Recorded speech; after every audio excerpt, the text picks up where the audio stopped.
The thing you need to know about 1990s pop culture is just how sheltered white straight American boys were during that decade. Not to say white straight American boys were ever a marginalized community, but there was something really interesting happening in the 1990s. Specifically, nothing was happening in the 1990s, or rather, the world seemed at peace. Of course, it was not at all at peace, and America was just as busy as ever destabilizing world leaders and foreign economies, arming insurgents and militaries alike, but we weren't at war. Most white people in the 1990s lived in the suburbs. Teens and 20-somethings in the 1990s had parents who fought in Vietnam and grandparents who fought in World War II. Maybe some of those Gen Xers fought in Desert Storm, but according to the news, that was the easiest war of all time. That was basically a free vacation to Baghdad. Pop artists in the 1990s focused on something new, ennui. The fuck is the point of life? Buy things, then die? We just slink around our gated communities and grow old and have a wife and kids and a nice house and a nice car and a dog, and then it's all over? Is that what my grandfather is that what my grandfather fought the Germans for? Is that what my uncle died in Vietnam for? All this peace and prosperity? Thanks. I fucking hate it. These white straight American boys didn't find their war, their purpose. They could have. Yeah, they could have been protecting gay men instead of telling their stories for them. They could have highlighted police brutality and systemic racism. They could have blown the whistle on sexual assault and casting couches and abuse of women in Hollywood. It wouldn't have been easy. Many of them would have lost their careers, but war is war, man. Having a purpose is risky, especially if you have to lead the charge rather than just go wherever the sergeant points. Disappearing into suburban self-loathing is easy, and oftentimes that represented itself with disaffected young men fantasizing about killing other people. When we see it in movies, Fight Club, Heathers, even Reservoir Dogs to some extent fits this. And then Columbine happened, and then 9/11 happened. And it's not like we don't have violent young men in movies anymore, but in the last 25 years, we've actually started to question, why did those events happen? And what stories should we be telling? And those are enormous questions that need decades of thought and consideration, but also we could have started asking them much earlier. Still, Fight Club's great. Heathers is a lot, but so funny. And this week's film is no different. 1994's Della Morte, Della More, or Cemetery Man, is a dark, dark comedy about ennui. What's the fucking point of it all? How many heads can we blow away with a 44? And how much fucking is allowed on screen? Hi, Cecil. Hi, Jeffrey. Okay, here's a tough question for you. Maybe it's not tough for you. I don't know. What's your favorite 1990s movie that was directed by somebody who was not a straight white man?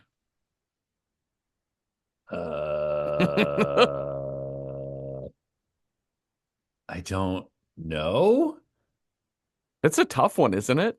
Yeah, Trying to think of like, just because I feel like like straight white men like dominated Hollywood so much during that mhm. time. Yeah. Like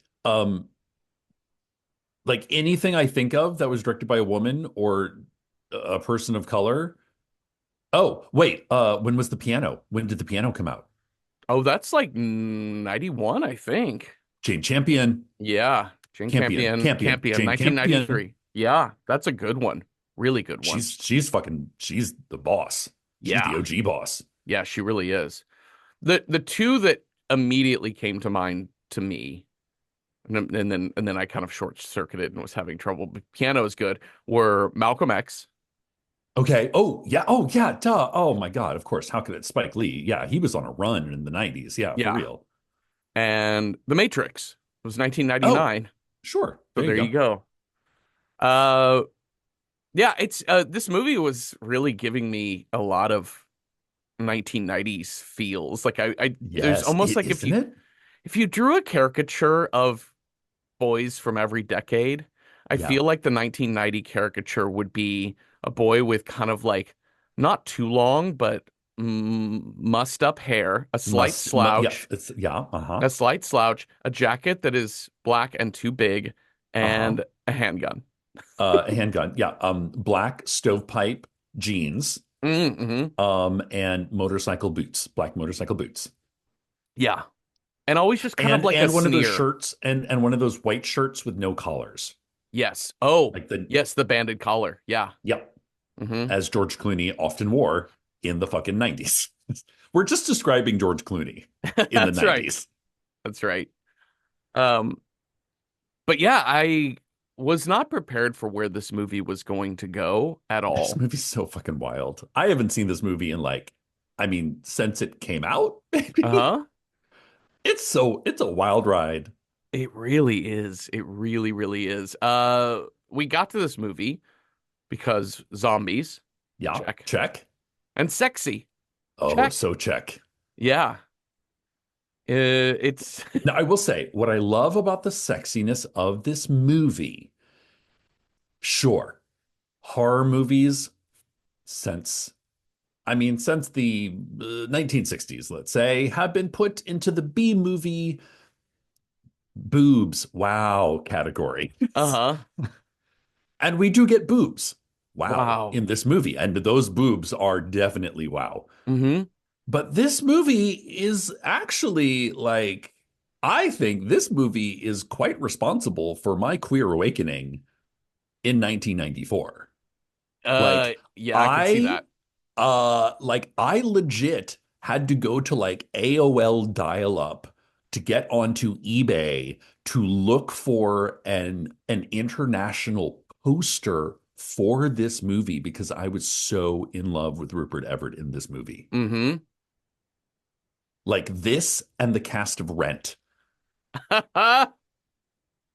were like what made me gay. Yeah, I think in the 1990s, oops. I think in the 1990s, Rupert Everett and Gillian Anderson were two Oh people God. most responsible for uh people realizing that they are gay Yeah, or fully understanding the capacity of what it can mean the to be gamut. gay. The gamut. Yes.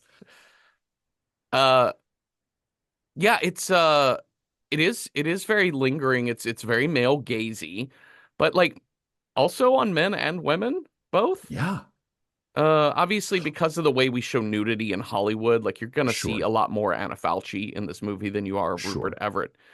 But But do we? but we see a lot of Rupert Everett. We see a lot of Rupert Everett. We really And but do. what I like, but what I love about this movie is that it's got sex in it, which we see a lot of, in your Return of the Living Deads and, things like that. But there's a sensuality to this movie that I find is missing from a lot of horror movies. Yeah. Like like when Anna Fauci's, because also this movie does a thing, we're gonna talk about this later, but the character who's Anna Fauci playing multiple different characters, um, when she's in that ossuary, just like smelling bones, Yeah. Sensual. sensuality. Yeah. Like most horror movies do not have time for that bullshit. But this one does. Yeah, we've talked about this before in other movies, which is like, and I think even in getting to this movie last week when we talked about sexy, that like trying to define what sexy is beyond just like seeing boobies, Yeah. right? Because I don't know, like a Piranha 3D is not I know. Piranha sexy 3D at kind of all. ruined us. Yeah, We were like, so many boobs. I have never seen so many boobs and not felt a single thing. Yeah. And that just was because you're right. It is sexiness is about sensuality. It's about the senses. It's also Yeah. about the empathy that we feel for the characters and the Yeah. love that they feel, the unrequitedness of something, like the longing is sexy. And yeah, we get this. I want to start before we get too much into this movie because this is a 1994 dark comedy. For sure. So we're gonna kind of just address like there's just gonna be some shit in this movie that Oh, is yeah. so far out of date. Oh, for sure. And not even that it should have been of the time anyway, but let's just get to it. Like we're going to see a mass shooting in this movie. Yeah. We're also going to see an older man fall in Hmm. love with and keep a teenage girl. Yeah. We're going to see a pretty ableist depiction of a man with, you know, mental disabilities Yeah. and some jokes at his expense. What else are we gonna have? Oh, we're just gonna have We're kind good of a flippant reference to rape. to sexual assault. Yeah. Yep. We're also going to get some general, some what would today we would call gender affirming care. Yeah. Just some light gender affirming care on a whim. Mm-hmm.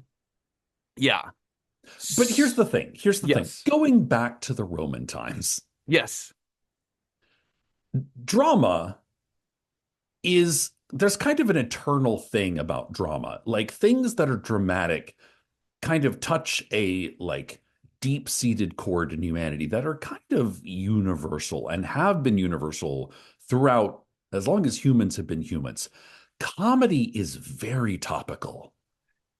Comedy is so topical. There's very few things that remain funny for longer than like 50 years. Yeah.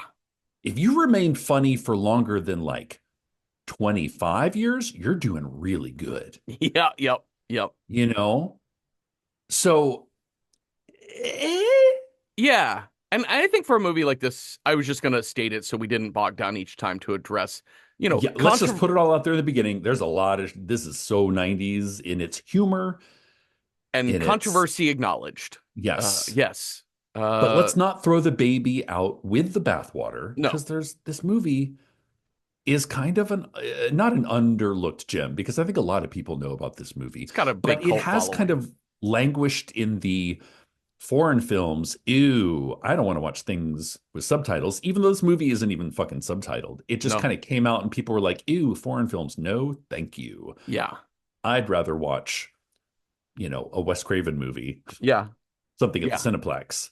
This is back when you actually had to go to a art house cinema that Mm. showed specifically art house and foreign films, which is why this movie just didn't get the recognition. And then it just sort of like distribution stuff hasn't been seen by a lot of people. And I think it also suffers from the fact that it is an art house film in the way that it's Oh, written yeah. and the way that it's structured.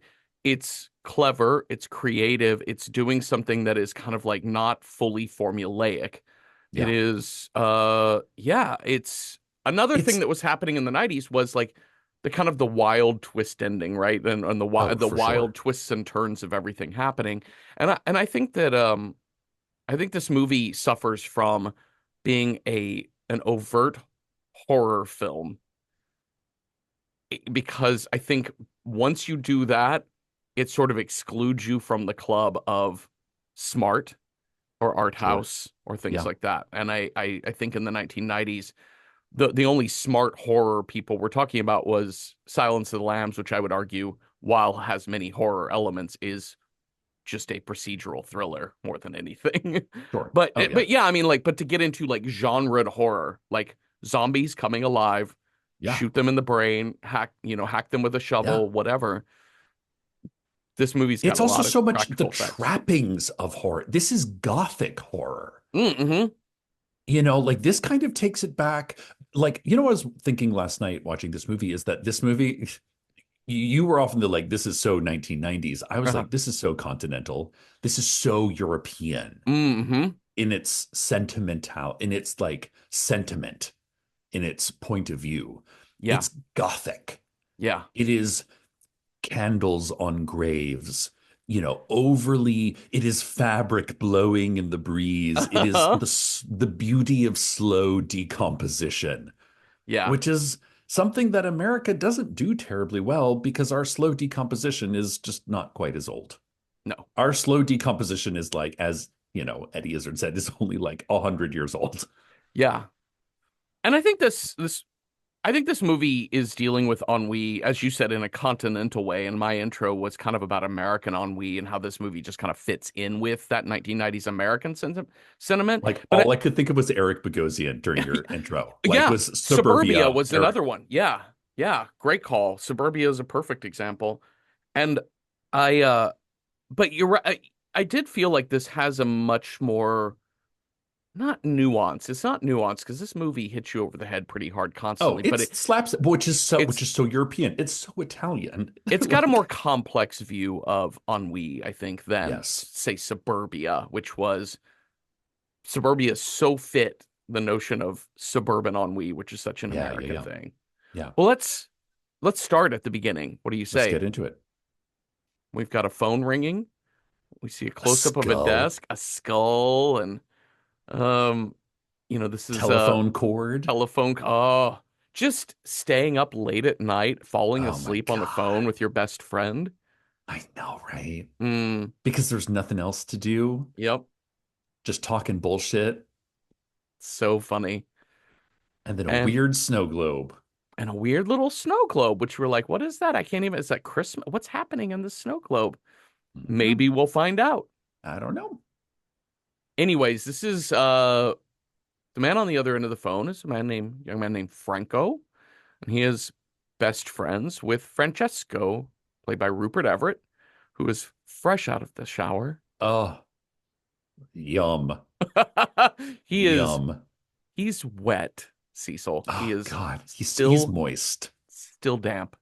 I had this friend who I remember in high school we were talking about like sexiness.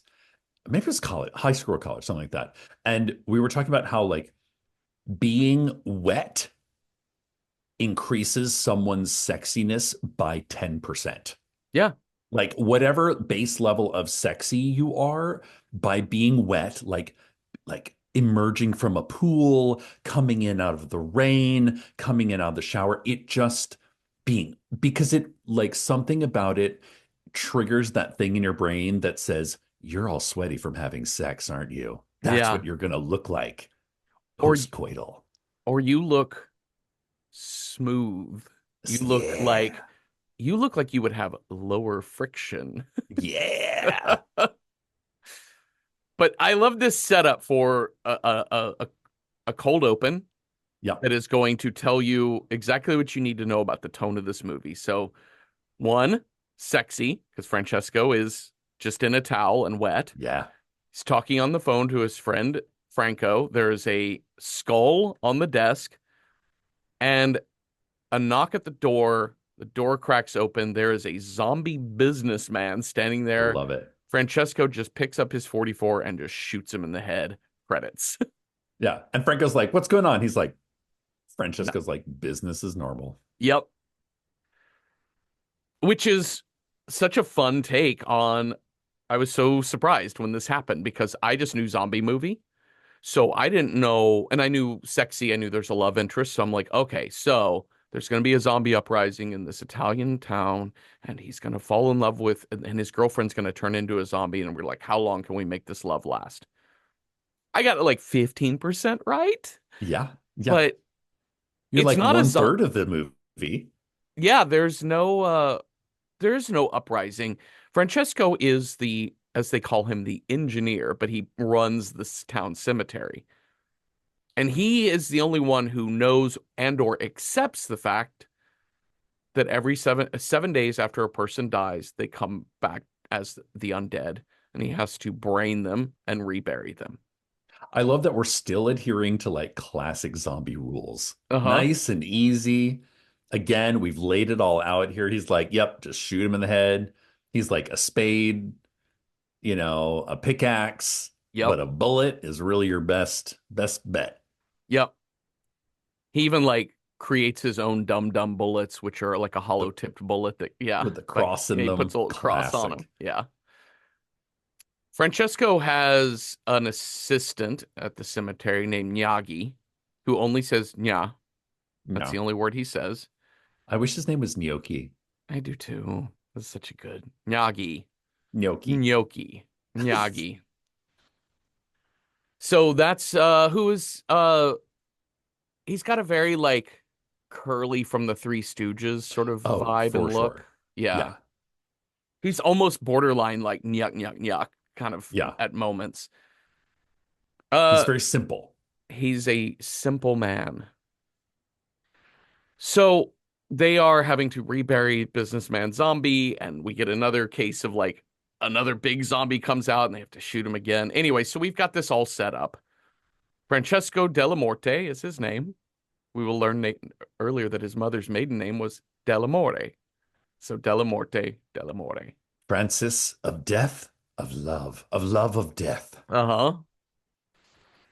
And yeah, he refers to these zombies as returners, and he's just doing his job as best that he can.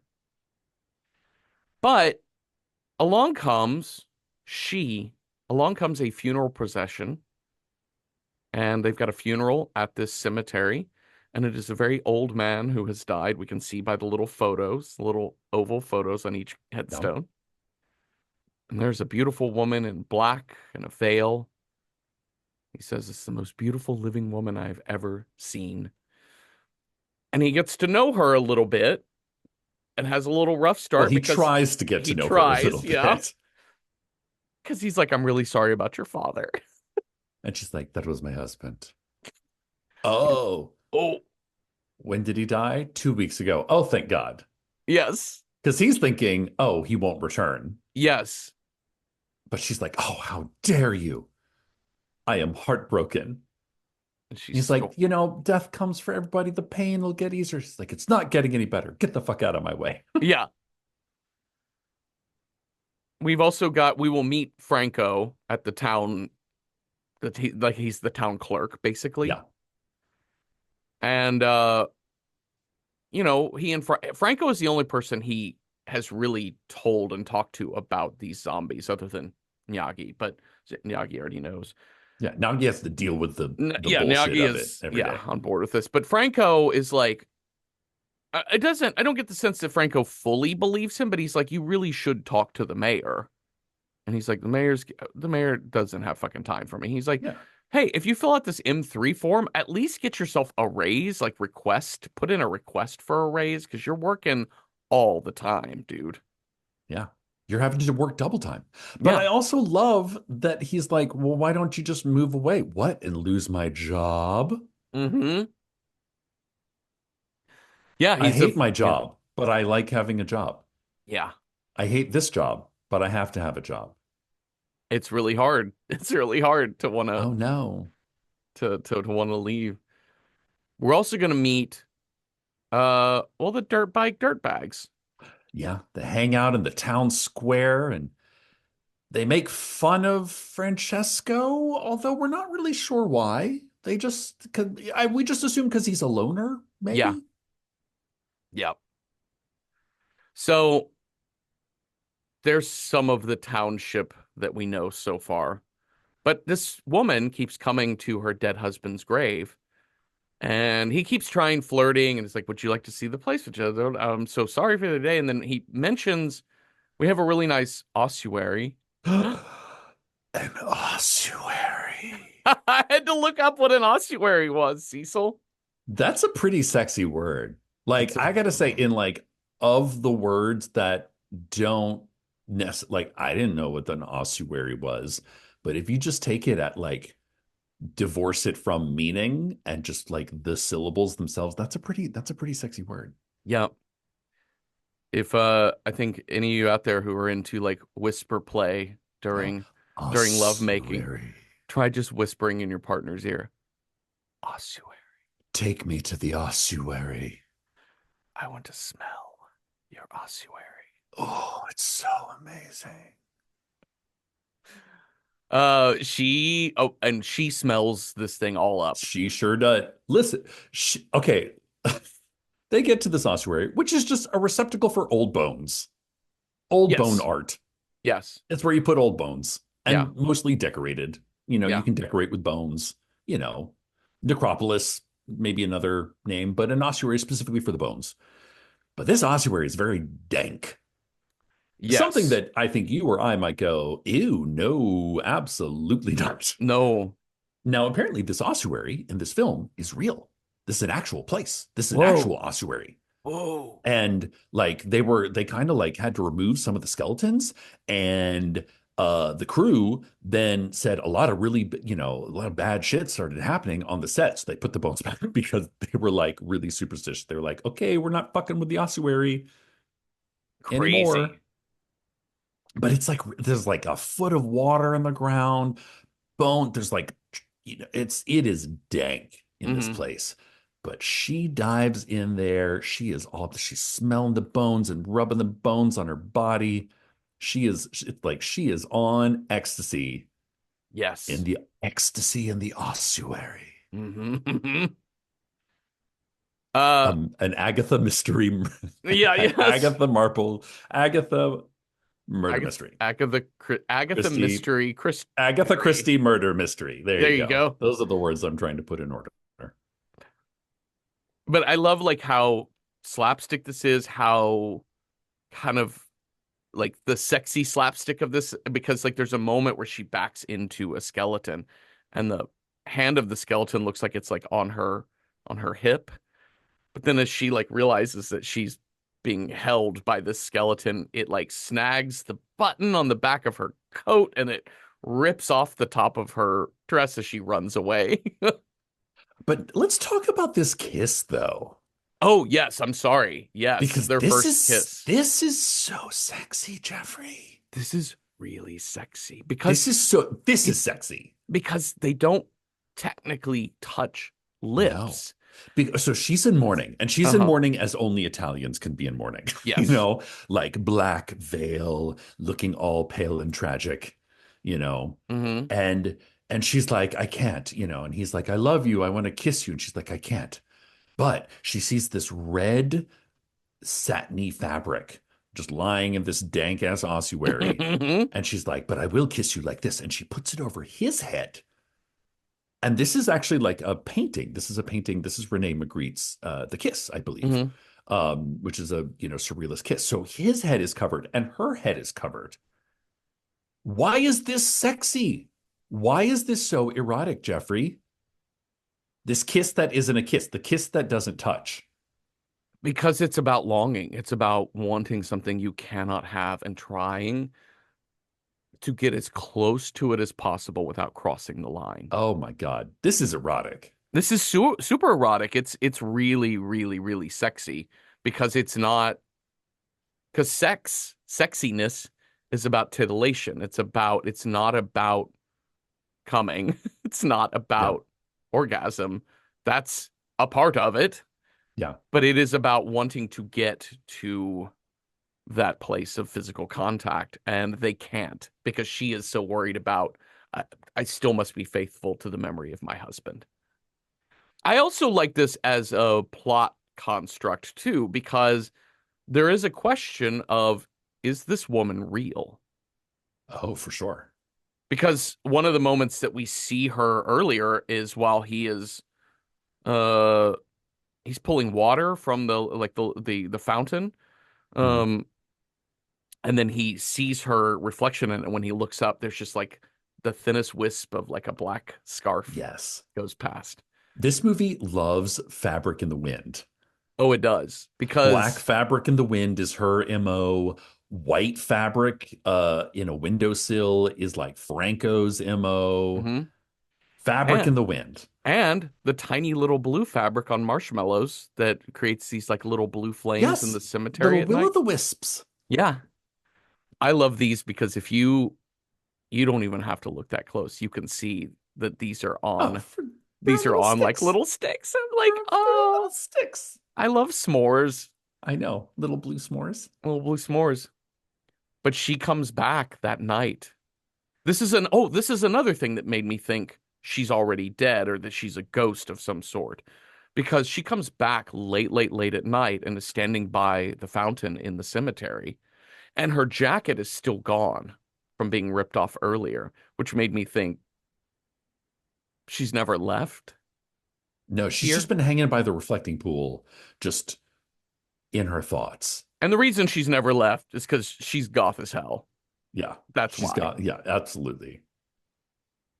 And she's holding her roses, and she turns around. He's looking at her. She's looking at him. Her veil flies away in the wind, and it knocks her hair down her back, and she drops the roses she was holding, and they kiss in the moonlight. Gorgeous. This So movie, silly, but beautiful. oh yeah, like nothing in this movie is realistic. No, yes, you're right. But it is so erotic. This is like, like old school erotic, Hmm. like Mary Shelley erotic, gothic erotic, Yes. like full moon, the smell of, like limpid pools in the grave, like everything. And it's also the detail of this set is so flippin' gorgeous. Hmm. There's this sort of, like all the graves are very highly decorated. There's sort of a winged death statue that sort of gets de-winged over the course of the movie. Uh-huh. This reflecting pool with like a strange little castle built in the middle of it. Like everything is this is goth as fuck Halloween that you should strive for. Yeah. And this love story, what begins because there's a lot of like kind of like fairy tale storytelling. Like just we're just everyone is kind of an archetype. Everyone is kind of Absolutely. filling a certain sort of role in this dark comedy. And the decisions made like to fall in love is simply the most beautiful woman in the world. Yes. But the Yes. complexity, I think the richness of that notion of I fell in love with her instantly because she was the most beautiful woman in the world, and she falls in love with him instantly because he's the most beautiful man in the world. But going to realize that their love might be ancient, Oh, yes. which I think is a really beautiful way of revealing that as the movie goes on. It's almost something medieval about it, Hmm. you know? So they finally have their Skinamax sex scene in the Oh my graveyard. God. Ooh, and this is as, this is yeah, pretty Skinamax. This is pretty Return of the Living Dead. Yeah, Some bodacious tatas. bodacious tatas. Everybody's looking great, Yeah. but the camera pans past the young lovers down into the ground, and dead husband is Oh, coming because to they're life because they're making love on top of his grave. on Why are his we grave. why are we making love on top of his grave? Because me and my husband shared everything. Also, I love the gag of like the picture on the dead husband's grave changes Mm, reaction. So hmm. like when we first see him, he's a very sort of staunch looking old man. This is my dead ex-husband. And then, then she goes into a monologue. She's like, he was a voracious lover. He was a perfect lover. He could go for hours. And it cuts to the picture and he's got like a little slight smirk. And then they're making love on top of the grave. And she's like, I would share everything with my husband. And he's like shooting daggers out of his eyes. I like it's so dumb, but I Uh-huh. fucking love it. Comedy. So he claws his way out and he attacks them, but of course Francesco doesn't have his gun with him. No. And so he reaches for this giant cross that he's going to plant in this zombie's head, but not before it bites her. Oh no. And he holds her tight and is like, nothing can separate us, but like, Not even death. not even death, not nothing. But These are like some lyric cure lyrics. yes, but as he finally has eyes on his gun, which he puts eyes on it as she passes away. Hmm.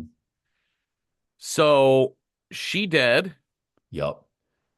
The next day, the detective, who we're going to see a lot of, and the doctor come to visit his place. Now the detective is in the line of humor that the detective is in is catch 22. It's Oh, for constant sure. absurd humor. Yes. Like This I'm here to is yeah. solve an unsolvable crime.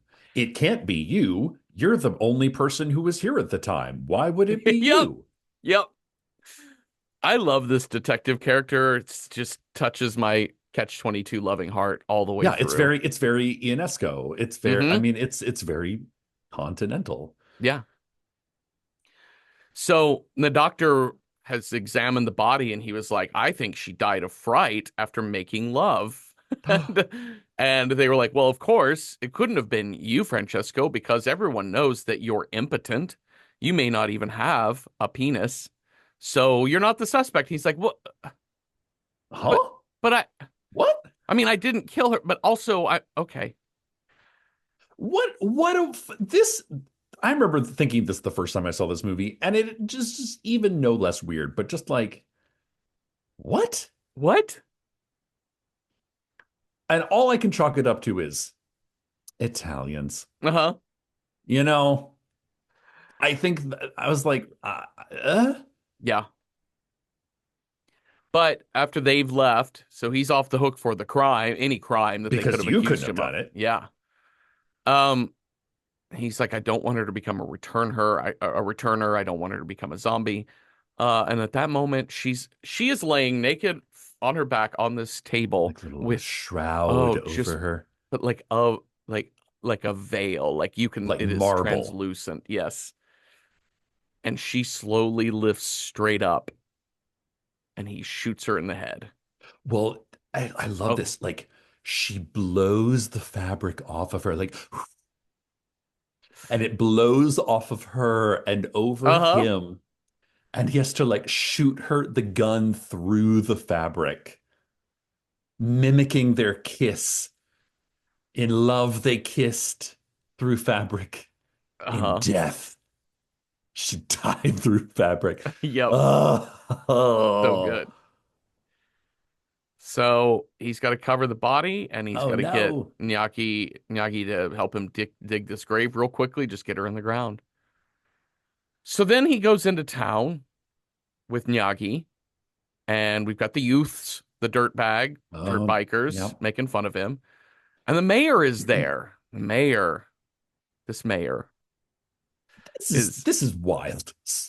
this I this mean, mayor, this is yeah, like slapstick comedy. This is like when I say Italian, I mean like commedia Del Art, yeah. dell'arte. Like you've got like Il Dottore, you've got the like broadest of comedies. So you've got the politician, Mm-hmm. mayor. There's a dude like a four-star general sitting at their table. Yes, Like this is commedia scaled down, sort of. yes. And sitting with, he brings, they keep calling him the engineer. They keep calling Francesco that, even though he's not an engineer. And as we will learn, he didn't even finish high school. And we're not even Yeah, sure if he can read yeah, anything other than the phone book. But he's like, you should come over and join this table of people. I'm the mayor. I'm working yeah. on my campaign. Yeah, you would not Hey, believe what's going on at the mayor's office. And he's like, you would not gabagool. believe what's going on in the cemetery. Right. Yeah, and that's going to be part of the issue here is that he can't communicate this to anyone, not because he's never wanted to, but because there's no one is interested in this How would being. you begin the conversation? Yeah, One, and two, how would it end? yeah. Well, sitting next to the mayor is the mayor's daughter, Valentina, who is, oh, what's our She's Veruca Salt. that's it. I was trying to think Veruca Salt. She is She's Veruca Veruca Salt. Salt. She's a little teenage brat whose daddy owns everything. She's like, ew, what is this over here? Meaning Nagi. Uh-huh. And Francesca's like, that's Nagi. Careful, he gets kind of excited. So no, you got to sit back. And Nagi looks like he's going to explode. Yeah, he's got drool coming out of his mouth and he's trying to hold it back. She is like Veruca Salt in the sense that she's very spoiled. She's very Hmm. like, Daddy, I want this or whatever. Hmm. But at her heart, there is a sweetness to her and a simplicity because she is looking at Nyagi being like, oh, he's sweet. And then Yeah. she punctuates that with like, will you buy him, Daddy? Like buy him to do what? And then Nyagi just can't hold it back any longer. And he bazooka barfs all Yeah. over her. And she goes, oh, he barfed on me. But at that moment, her dirt Fabio, Claudio, Claudio, the dirt, dirt, dirt bag. dirt bike, dirt bag riding boyfriend rose up. She's like, I'm covered in vomit. Get me out of here. And he's like, let's go, baby. And then they just It's take off on so his motorbike. gross. I was like, you're what? And then Okay, this sure. last shot of this town square where everyone's hanging out, like the mayor's still just talking to people. Like Yeah, he's just unbothered, but unfazed, unfazed. unfazed. And obviously Nyagi is really upset because he was just falling in love with this girl and, whatever. Just get you back to work. Just get in the car. Let's go home. Well, these dirt bags, this scene. Oh my God. Hey, at The, least they're wearing helmets, they are wearing helmets. but They they're are, racing, and you know oh, exactly what's coming. no, you don't. No, you don't. I You don't know the full extent of what's You going to don't, you happen. don't. But you know that like Well, he works in a cemetery, so we need more bodies to come alive. But Yeah. you don't realize quite how many. Yeah. So you've got like three or four dirt bikes with two or three people on them. So it's like five or six dirt bikes racing along. They're zooming along those Italian cliffs through the Uh-huh. countryside and go faster, faster, Claudio, faster. And they go faster, but they turn a corner and there's a bus and they run headlong into that bus. Uh-huh. And that bus runs headlong into Valentina. And rolls right over her head, just Yes, it squitting. does. The wheel just squits her head clean off. Oh my God, like a tick. Yeah, like boop, pops it like a zit. And the And bus uh-huh, goes over a fucking cliff. and explodes. Next shot is like the long entrance to the cemetery, and Uh-huh. there's like 30 caskets. It and not only did the bus crash and kill everyone on board, it was a Boy Scout field trip. Oh my God, I love it. So So good. it's like it's so camp. It's And so and like funny. so now we have this like line of caskets and the Boy Scouts are singing like never should have gone on the Boy Scout field trip. Never like some Hmm. like camp song. And we're doing this pan of all the Boy Scouts. And then we see Claudio's grave and he's being buried with his dirt bike. Yep. So good. Well, they this funeral scene too, we've got this there's a young woman there who is crying over Claudio's Uh-oh. grave, being I like, love you, "Take me with you Claudio. because I I loved love you, you." Claudio. But then I'm guessing this is the mayor's wife Yes. Yeah, yeah, yeah. who runs Because up and she's like, my son, he wasn't with you. You're trash. He "You're a was with, nasty tart," is what he she was, calls her. yeah. Damn. My son was dating the mayor's daughter. Yeah. Oh yeah, yeah, it's Claudio's mom, not Yeah, the yes. And then the mayor's reaction is like, "My daughter's gone," and right on the eve of the elections. I know. And Valentina, again, so goth. She's buried in like a glass casket, Yes, in like a sort of like white bridal dress. She's got like little stitches. Like she looks immaculate. She's like pale. She's got like little stitches on her cheek and like little stitches across her neck. And I was like, they did an amazing job of reconstructing her they really did. because I saw that footage Mm-hmm. and that should be a closed casket. Yeah. Yeah. This is where our humor gets Tim Burton-y at It's that, but so Tim Burton. yeah. All right. So we've got a bunch of like these very funny sequences where later that night the zombie Yep. scouts are coming in while Francesco's trying to shower, and And he like keeps Miyagi's watching TV, with his eating headphones pasta. on, So, Jeffrey, I have to say, would you eat the Nagi special?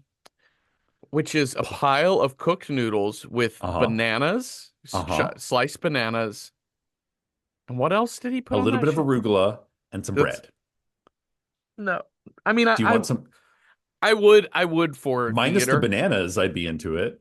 Yeah, I would for theater. Yeah, I would do it at a Night Vale show if we put that in the script. I think that'd I be mean, fun. there's But nothing wrong with it per se. I no, mean, I don't think I would think bananas and pasta immediately, though. no, I don't think they would go well together. But I don't think they would be disgusting. I think it would Nah, taste it'd be like all right. bananas and pasta. Yeah. Well, they've got this whole sequence where he keeps shouting for Nagi to wake up as he's having to fight these things. So we got a good fight sequence. It's very funny. Nagi never hears any of this because he's got his headphones on watching TV And I while love that eating. Miyagi's watching like war footage Yes. the whole time. Just, you know.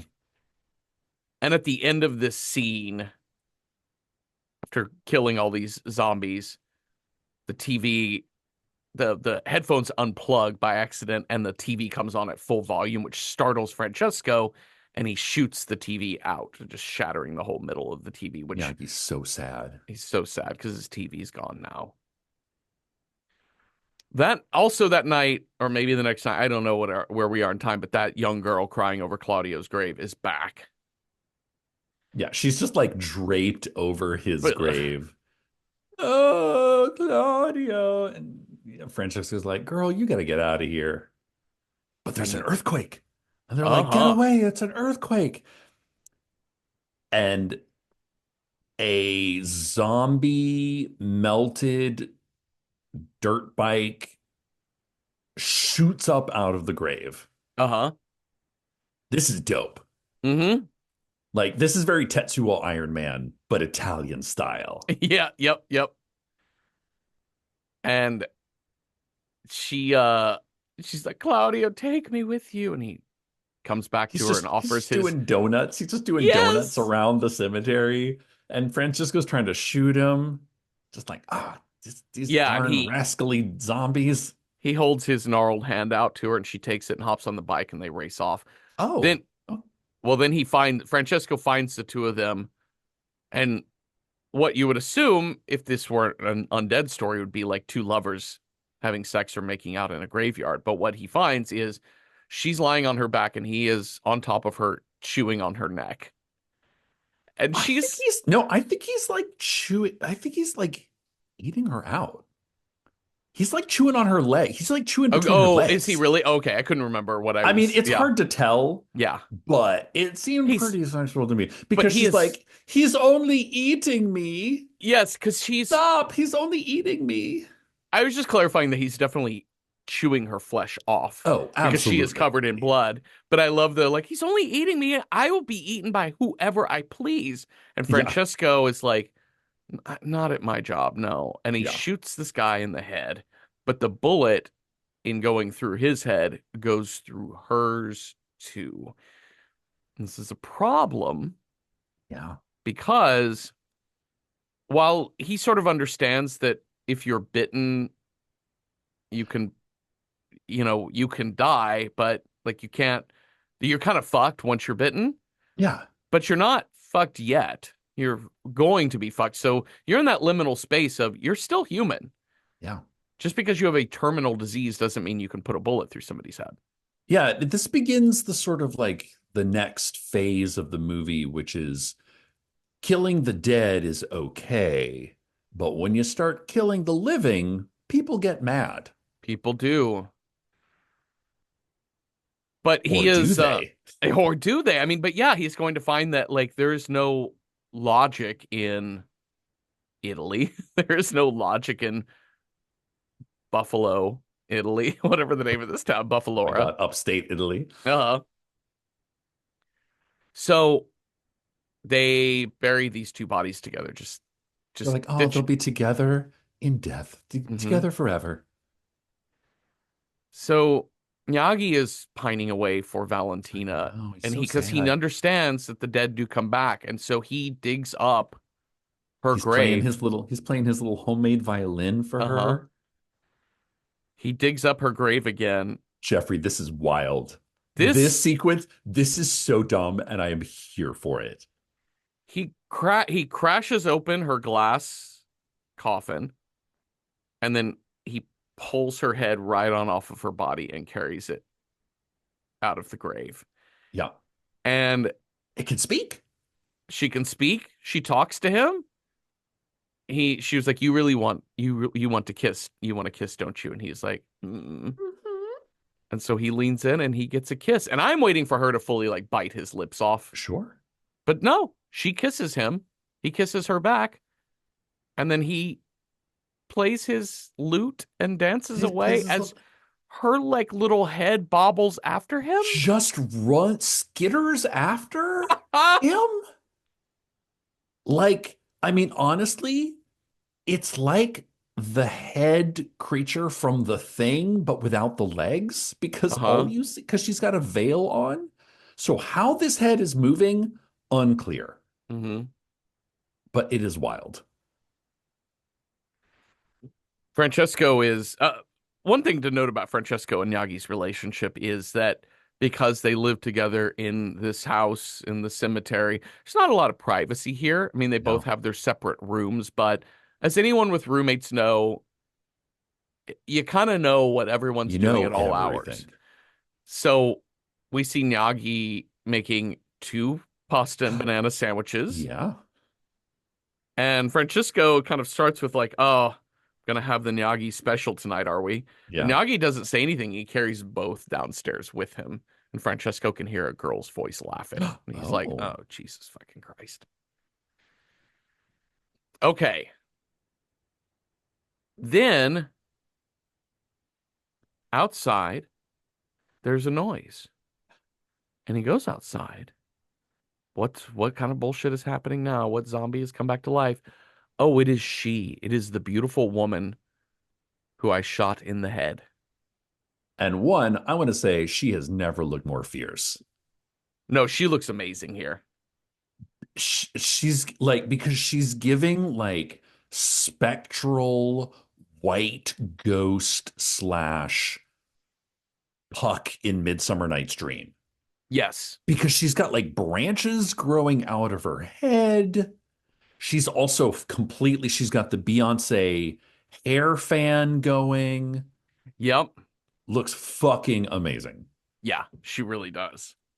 And she looks evil. Uh-huh. She is evil. She's like, hello, my love. Uh-huh. And you know something's up because she goes in for a kiss and she sort of takes the gun out of Francisco's pants and drops it into the reflecting pool. Mm-hmm. So you know she's up to something.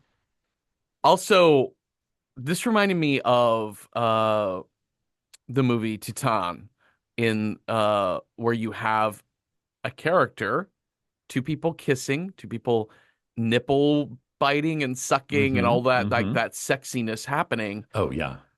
but you're waiting for the violence to happen and Yeah. when will it happen? Yeah. And that's what's happening. She's kissing his face, she's kissing his nipple. She's like she's got it in I her know. teeth Yeah. and is Like kind of like it's, pulling on it. yeah, because you know, is, yeah. Something's coming. And then eventually she bites his shoulder. And there's Nyaki showing up just in time to split her head with the shovel. And Francesco is like, I now is becomes aware or maybe falsely aware. He's like, I Yeah. killed her because she, when Maybe she she, didn't die when the doctor said she had a heart attack. Maybe she wasn't dead. yeah, because there's a good chance that Maybe, doctor's a quack. yeah, maybe Um, I killed her when I shot her. yeah, But what yeah. kind of logic is that? Francesco, dude, you're crazy. He just knows that like the cycle of him always or never being able to have love is Yeah. it's just there. Yeah. So I like the way Nyagi looks at Francesco after he's been I bitten. know. And then like the next shot is like Miyagi just like sharpening his shovel. Uh-huh. And Francesco's like, I'm not, look, it's me. It's me. I'm not, Yeah. just because you're bit doesn't mean you're a zombie. Yeah. Still me. Also this power move because then it cuts to them burning trash the next day. And Nyagi comes out and dumps the trash into the fire that Francesco's managing. And Francesco looks down and realizes there are pages burning, and it's the old phone books. And we've seen several shots of him reading and looking through the phone books. In fact, he'll cross people's names out as they die. Well, that's the And thing. He's tracking who's returning through the phone book yes. and where in the cemetery. Like he's trying to like figure out if there's a rhyme and a reason to who's coming back. Mm-hmm. And you get the like there's this impression that Francesco is not the smartest guy in the world. He's super sexy, but he's not the smartest guy. He Yeah. said he's only ever read two books, and one of them is one of them he's never finished. That was in high school. The other one is the phone book, and Uh-huh. that's his favorite book. Yes. But is Nyagi like, Is burning his favorite book. yeah. Because also Nyagi is wary of the fact that he's aware of the fact that I might be in charge of this place sooner I rather than know. later. Might as well get in the habit of being in charge. Yeah. But as Nyagi leaves, the embers, the burning pages kind of flutter into the air, and then we see the angel of death. Ah, I love it. And he talks to He talks to Francesco and he was like, "Hey, please stop killing the dead. They're mine. I'm the angel of death. These are mine, and you're killing them. You know what? Why don't you kill the living instead? Just shoot them in the head. What a Why wild not? idea. What's What a what's the wild, what's the what's the difference? difference to you? You're just Yeah. killing people. That's what I do, but like I don't know. Like, you know what's more fun? Killing the living. And Uh-oh. uh-huh. You start to lose your grip on reality there, Francesco. Yeah, you really are. So later that night, he's on the phone late night with Franco, and there's a full-on zombie attack. So he's doing the same thing he did in the cold open, which is I'm talking to my best friend. I've got to shoot zombies while I'm on the phone. But his phone call to Franco is so bleak. It is like, Yeah. what will life matter, really? Like, what is the point to any of this? And he's like, one day, Franco, you'll be free of your wife. Your wife will leave you. Your daughter will resent you. And that will free you up to see what the rest of the world looks like. One day you'll get Yikes. out of here, Franco. And then you'll start living. Which All is right. like, All right. Death of a salesman. I also love the Psych 101 thing too, where oftentimes our criticism of other people is criticism we mean for ourselves. Right. So he dozes off, and there is a question I had at this moment whether or not this was a dream sequence because we see him drop Right. the phone as he dozes off in his Yeah. office chair. And then we see him drive his bug in VW bug into the center of town where the dirt bags are always hanging out. And he just starts gunning them down one by one. It's uh it's very jarring as they start Yeah. realizing what's happening. Yeah. But you're And thinking dream sequence. yeah. It's shot like a dream sequence. It also has like kind of a cool, like, they've gotten the new phone books and it's sort of like diving into the pages of the new phone books. Hmm. So it's like pages, pages. And like when he's driving his bug, there's like a single page of the phone book sort of stuck to his windshield wiper. Yeah, It's yeah. very dream sequency. So you're like, oh, maybe he's just dreaming of this. Yeah. But then the next morning, Then yeah, there's a cop, the the inspector. detective shows up Uh-huh. and he's like, hey, where were you last night between like 11:30 and 1 a.m.? He's like, I was talking to my friend. He's like, well, here's the thing. Um, your car was seen driving around while seven people were shot in town. Mm-hmm. And he's like, well, that's crazy. It wasn't me. He's like, well, I don't think it was you. It couldn't have been you. You're a stand-up guy. I think it was that guy Nagi who lives downstairs. And he's like, he can't even operate a scooter. Like he can't even like oh he can't even He can't even he can't roller even skate. he can't even roller skate. Like how's he And the gonna professor, operate a car? the inspector's like, well, neither can I. Like, they're like, oh, let's go talk to him. It's like, okay, so let's go downstairs. And the Francesco's like, well, let me talk to him first. Okay, can I just Uh-huh. like, I know this is gonna be hard on him. Let me go in. And he goes in and it smells really bad. And Nagi has set up his little love nest. Uh-huh. So he's got Valentina's head inside the TV. He's got like a little disco ball. And his new entertainment is she just sings to him like a little bird in a Her cage. head in the TV. And they're just Uh so happy, but she is kind of decomposing and spitting up green goop. yes. She's looking a little worn out at this point physically. So obviously Nyagi's indisposed. This isn't a good time. So Yeah. mystery remains unsolved. Well, the mayor next day, mayor has come by the cemetery, and the mayor's like, "Hey, so here's my plan. All these death, all this stuff happening, people are really on edge, and Mass I shooting. think Yeah. I'm losing this thing, and I'm gonna lose this election. So what I want to do is I want to dig my daughter Oh Valentina my up and God. take photos of her and make posters showing people how I suffered too, just like Oh all my of God. you. The posters will say, vote for a man who has lost all other happiness." I love that. Like so dumb. So absurd. they dig up the body and find out There's no that head. body don't have a head and it is broken. Engineer, what's the meaning of this? Daddy! Daddy, Daddy! Ha ha! Ha. Daddy Pooh. What is that? What is going? Who is that? Is that what I think it is? Daddy Pooh. Daddy Pooh, she calls him, and so Mayor follows the sound of Valentina's voice, goes into that stinky basement of Nyagi's and finds his daughter there inside the television set. Valentina, what are you doing on TV? Oh my God, such a dumb line. And she says, I'd like to marry Nyagi. And he is like, not that, no, this monster? Gross, no. Not while I have breath in my body. Well, we'll fix that right away, won't we, Daddy? What happens here, Cecil? Describe this. Flying kung fu zombie head happens. Uh-huh. This is very And Hausu. Hausu. yeah, like comes straight up at him and she bites dad. So now he's got like his daughter's zombified bridal head attached to him. Francesco comes in and Francesco shoots her off of him. But Yeah. the mayor died. Wait, how does the mayor die? Well, the mayor dies because she just Oh, she rips just all like, this. yeah, just like, She just yeah, bites into his throat. yeah, And yeah, and that's when Francesco comes and shoots Valentina through the head because that's the only part of her body that is there. that is there.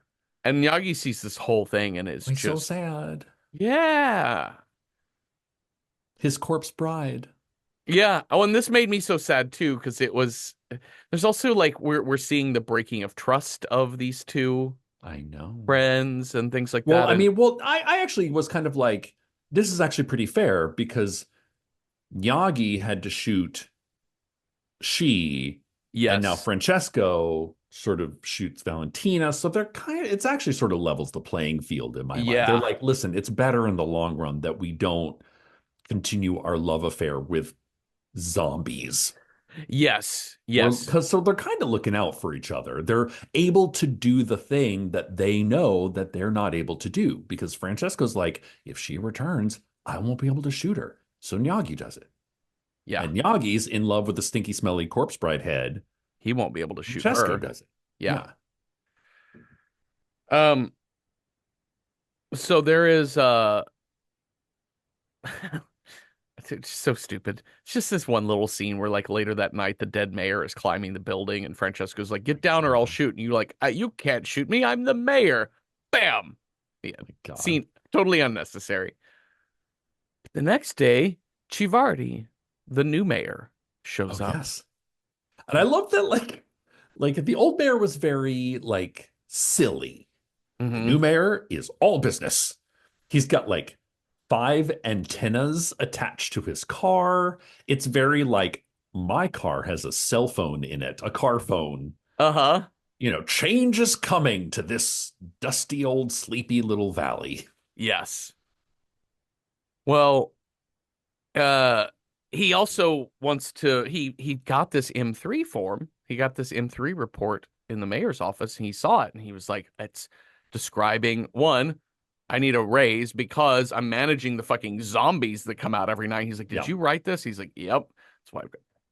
That's why I've got the barbed wire up. That's why I'm dealing with all this. And he's like, oh, that's so interesting. And for a brief moment, you think this is going to be helpful. And he was like, hey, so oh, Francesco mentions, I don't remember filling that out. That must have been Franco filled that out for me. He's like, He's like, oh, great. so you won't mind writing this recants, Denial. yeah, denial statement. He's like, okay, fine, sure. And he signs it. And then he said, oh, here's my assistant. And this woman steps out of the car and it is she. Oh. And she's looking all very like modern. So very modern business suit. Yeah, looking great. But later that night, she shows up at his door again. Like, why is the mayor's assistant, who looks just like my dead love, here again? Unknown. And she says, ever since I got to Buffalo, strange things are happening. It's as if I've known you forever, that I have loved you forever. I thought this was really beautiful. Yeah. That notion that like it just exists forever of like two lovers who can never be together for a Yeah. variety of reasons. And then Then it takes a weird turn. This is This next this little chapter, this this O. Henry bit. chapterlet, Yes. gets a little wild here.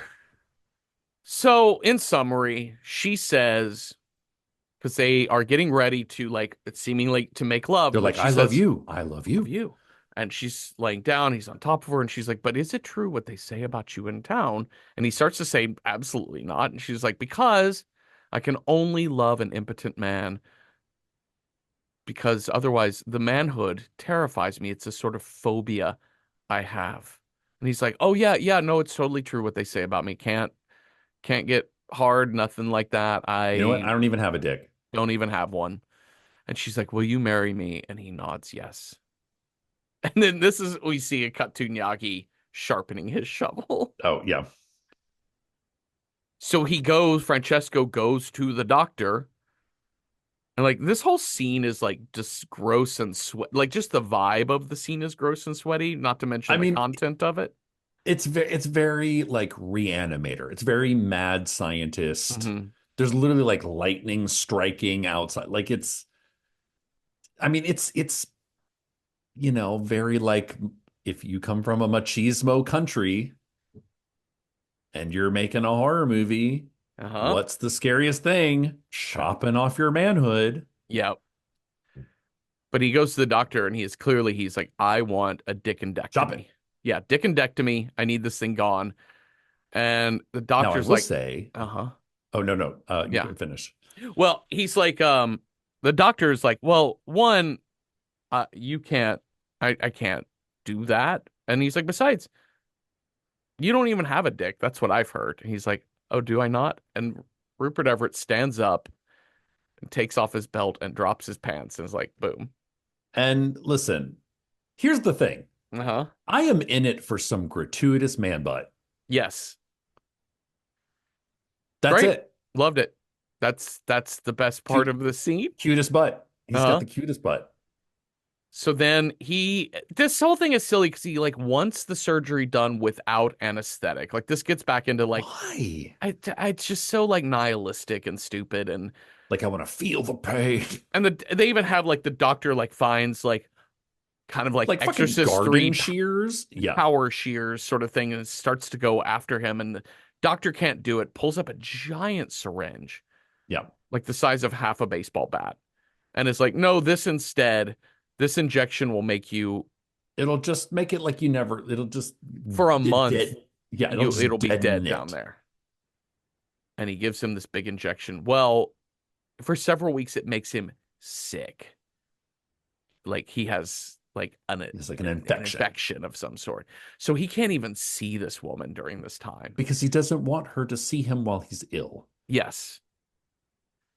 And when he finally is healthy, he learns that we haven't mentioned, I forget her name, Chimordo, or I forget the old woman who always comes to Oh, yes. the Yes. There's cemetery. like this. Yeah. There's always the old woman who comes to the cemetery every day. Yes. And he sees that she's died, and that's sort of sad because he's missed this in all of She's this so time kooky. that he's pining away for love. He's in his like he's failed to ever find a community. And here this one person who They've is, been right in front of him the entire time. yeah. Well, this woman, she shows back up and he's like, "Oh my God. I Oh my love you. God. I love you. I love you. I love you." I And feel she's so like, much better now. "Yes." And she says, "Listen, so something happened. The mayor, my boss, SA'd me. But the thing was, I actually kind of enjoyed that, and it got me over my phobia. So now I love him too, and we're getting married, but you and I can still be friends because I'm really into Dick now." Sure. What? Huh? So that is the end of it all of this whole sequence is just to say in an O. Henry way, nothing ever works out right, Right. right? Like just the irony, ha ha ha ha. Now this middle chapter, I think, kind of encapsulates my biggest flaw of this movie, Yeah. which is like I love an episodic film. I love a film in which that's kind of chapter based in which that's not necessarily like A leads to B, leads to C, leads to D, like that's kind of like you have a segment and then another segment and then kind of like that. Um, this chapter is really like problem arises, problem complicates, problem solved. The end. Uh-huh. Like this one is just so dumb. So dumb. Yeah. Yeah, I thought it was really silly. And it was, like I've said before on the show, one of the things about that kind of 90s era of men writing arty things was is that it's so overly clever that it forgets to like think about what are you really saying here? Yeah. You Yeah. you found a clever twist and a turn and you valued that over like the content of what we're actually doing. And it's also the space in which we go on that journey. Yeah. Like if the span of that had been stretched out over like a 90-minute film, maybe it would, but probably not Yeah. because the concept is so dumb. But it's because it is like a short little segment where like I've fallen in love with a girl. She's afraid of dicks. I'm gonna have my dick chopped off. Now I'm sick. Now I'm returned. And she likes dicks again, and mine doesn't work. The Yeah. end. Yeah. Like it happens that fast, and so it seems clownish. It seems really silly. Like it's Punch and Judy. Like this is where the sort of the comedianness kind of becomes like the comedy of Yeah. why comedy doesn't last longer than 10 years comes into play. Yeah.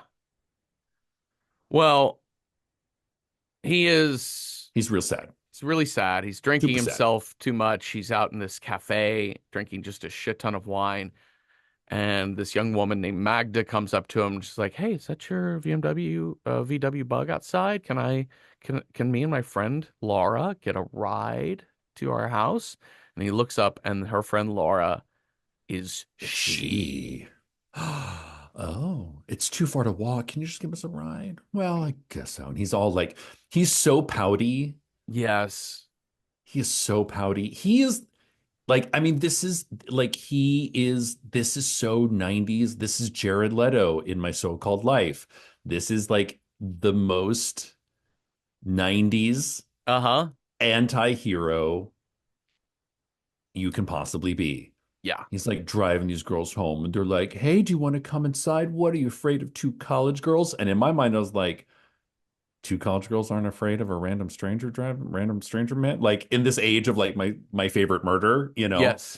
like we have learned so much Uh-huh. in the last 30 years. Um, and he's all like, I'm gonna light another cigarette. And she leans in and she double lights her cigarette off his. And It's so 90s. she says, "Make a wish. I grant wishes."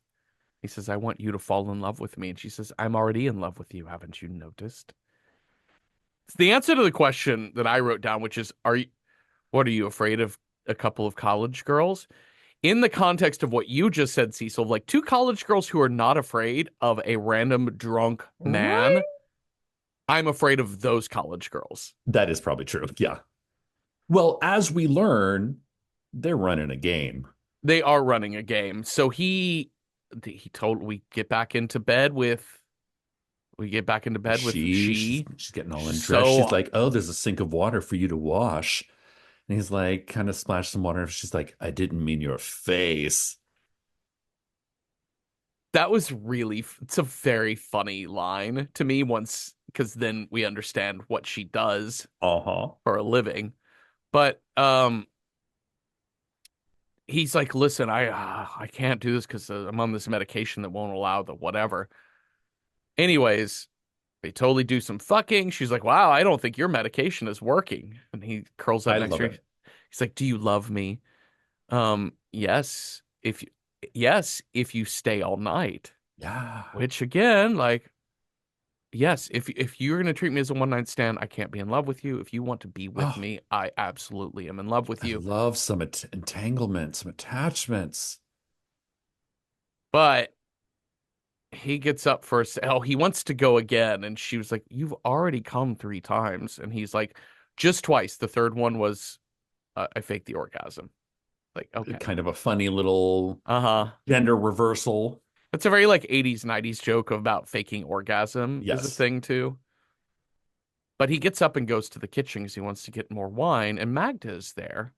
And she's like, here, let's go in the other room because this other lady's sleeping. Let's chill out.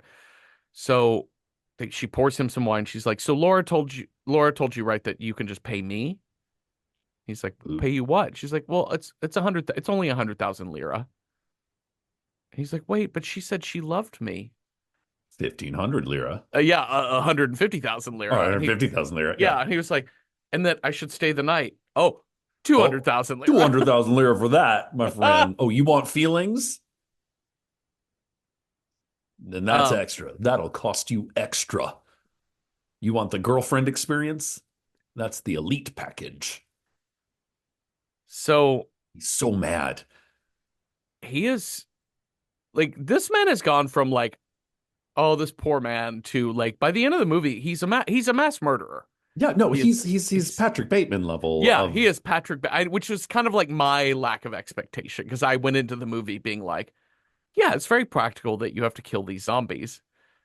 But by the time he's like shooting people in the head, yeah. like humans, and then we get to this point where he goes upstairs back to Laura's room. She's like, it's cold in here. And he's like, okay. And he puts the space heater on the bed and puts the blanket over her, and it catches fire. The whole house burns down. We just hear women screaming. The next morning, the inspector shows up. Oh, and it should be noted, he asked Magda, well, can I write you a check? And she's like, Yeah, it's money, isn't it? yeah. So the inspector comes by and he says, I suppose you're wondering where I was between 1 a.m. and 3 a.m. last night. He's like, oh, I know what you're doing. I found your check stub, and there's the check didn't It's burn. like it's everything is burnt except his signature. Yep. And he was like, oh, well, let's see. I feel like I can explain that. And he's like, no, you don't have to because we already found the killer. We arrested somebody because the guy who did it just came home, killed his wife and child, and then tried to unalive himself by drinking a whole bottle of iodine. And now he's in a Yeah, coma. and confessed everything. He confessed everything. And he's like, somebody's stealing my crimes. I know. So now we're going to go find out who the fuck this guy is. Uh-oh.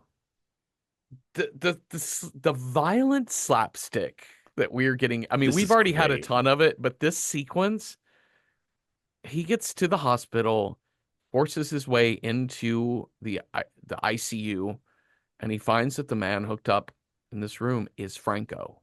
Franco, It's which my kind of makes sense because he was on the phone with Franco the night that all those people were shot. yeah, So maybe he was streaming it, yeah, or maybe he told Franco about or something. I don't know, uh, maybe some dream logic there. yeah.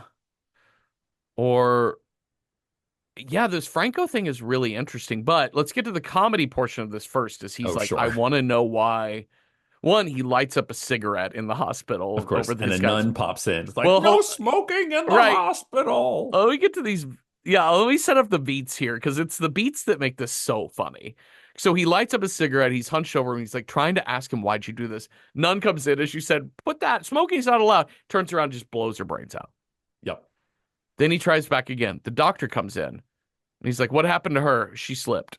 He's like, all right, well, give me a signature and I'll pull the plug. I can just pull the plug on this guy because he's got no family.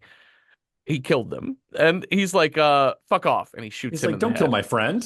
Shoot the doctor. And then the nurse comes in. She's like, oh my God, what happened? He's like, they killed each other. It was a vendetta. Vendetta. Do you believe me? No. No. Bang. Shoots her dead. Comedy comes in threes? It does. It's so ridiculous. Okay, I want to talk to you about, I want to ask you a question about this. So Francesco tells Franco, because Franco is like, I want to die. Like, this is the worst. Yeah. Just let me die. And he's like, I will let you die, but not until you tell me why you stole my murders. And Franco says, I don't know who you are. Uh-oh. What does that mean, Cecil? Plot twist fuckery. What does that mean? Does Franco exist? Franco has to exist. Does he? Did he make up? Does Franco exist and Francesco never quite understood his relationship to him? That seems plausible to me. Like, because when we first see Franco, like Francesco says, here's my friend Franco. I almost never see him in person. I only ever talk to him on the phone. This is like one of the rare occasions I ever actually see him. And Uh-huh. they have this very chummy kind of, but he's just signing a form. And they're chatty, chatty, chatty.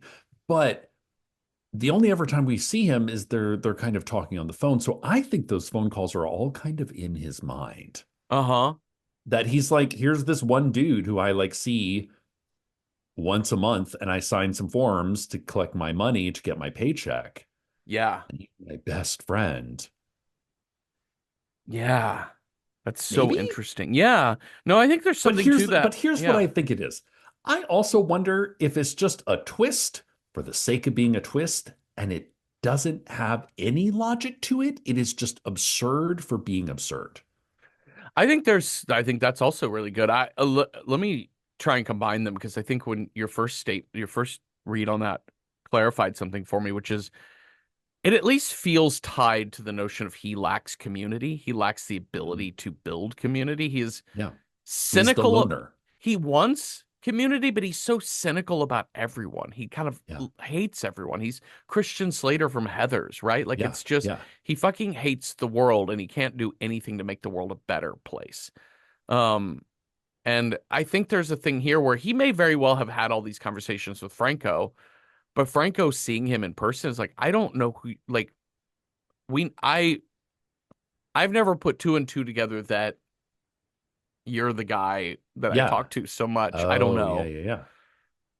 May not work because they do have a conversation about his job at the cemetery Yeah. when they're in person. I I don't know. know. Like they have a whole conversation that we see, but it could be, but this is the 90s. This is a very Fight Club of like, remember that whole scene, those five scenes that you Yeah. saw? The like, who is Kaiser Sose? Like, we remember that? That Yeah. was all a dream. Oh no.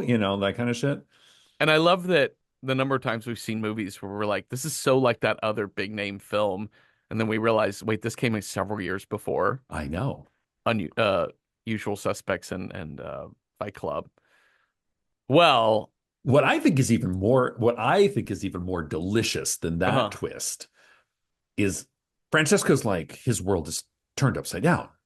And he's Yeah. leaving. He's got the gun in his hand and he's going down this like Uh-huh. super cool spiral staircase. And the inspector's there. And the inspector's like, you got to get out of here, man. There's There's another some killer. maniac. Yeah. There's a maniac on the third floor. He's already shot like four people. Oh, good. You've got a gun. You can protect yourself. That to me is the height of absurdist comedy.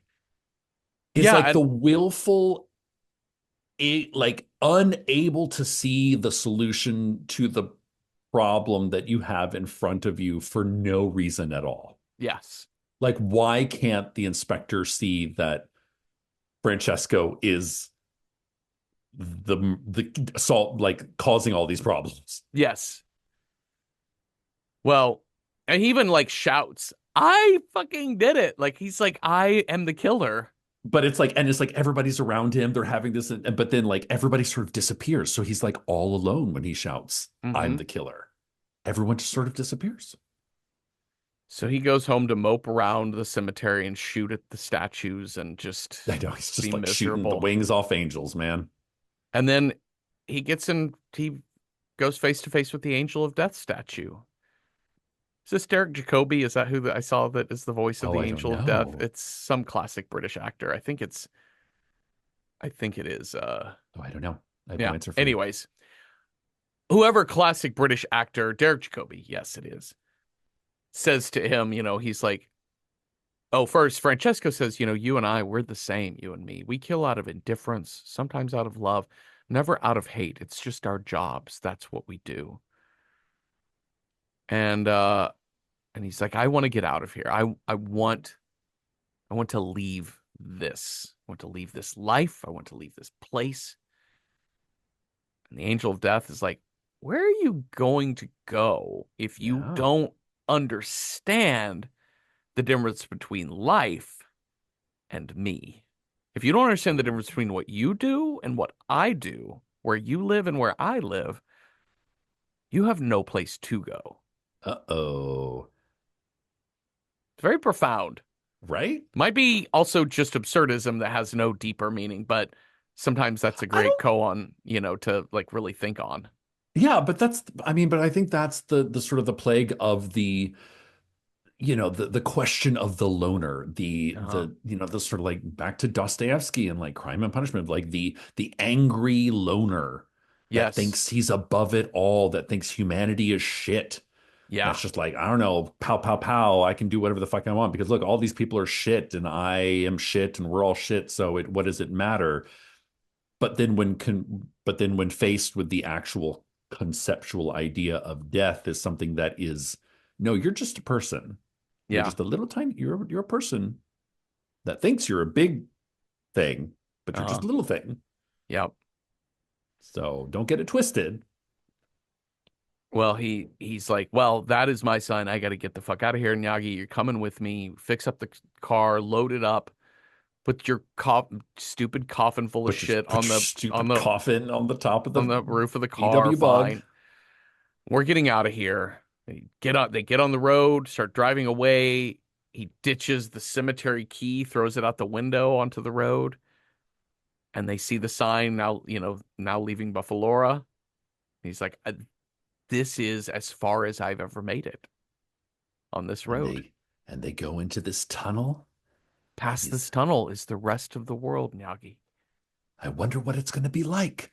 The Hmm. rest of the world, anything is possible.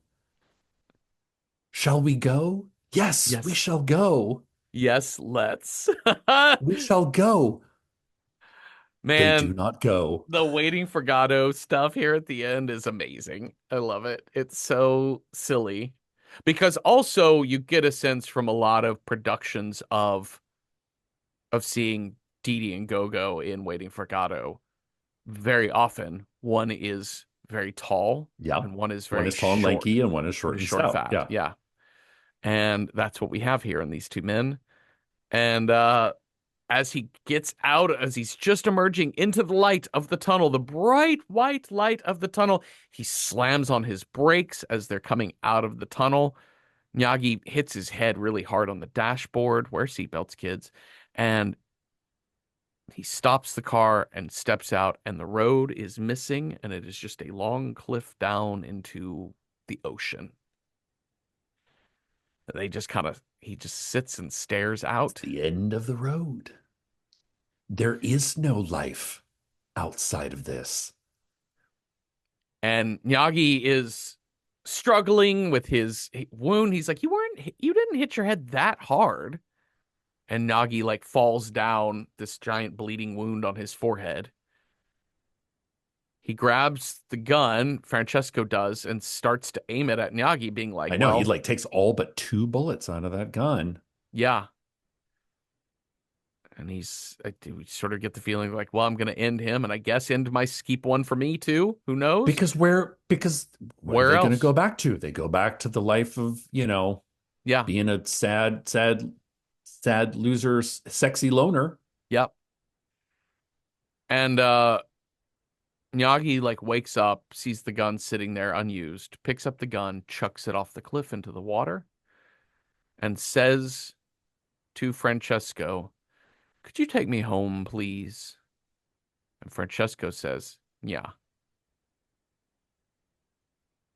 Then we pan out and we see them both sitting up on the ledge of this cliff, and then it cuts to that snow globe, which is what we saw earlier of two men sitting a snowy cliff outside of a tunnel. I like to think that they bonked heads or and they swap places.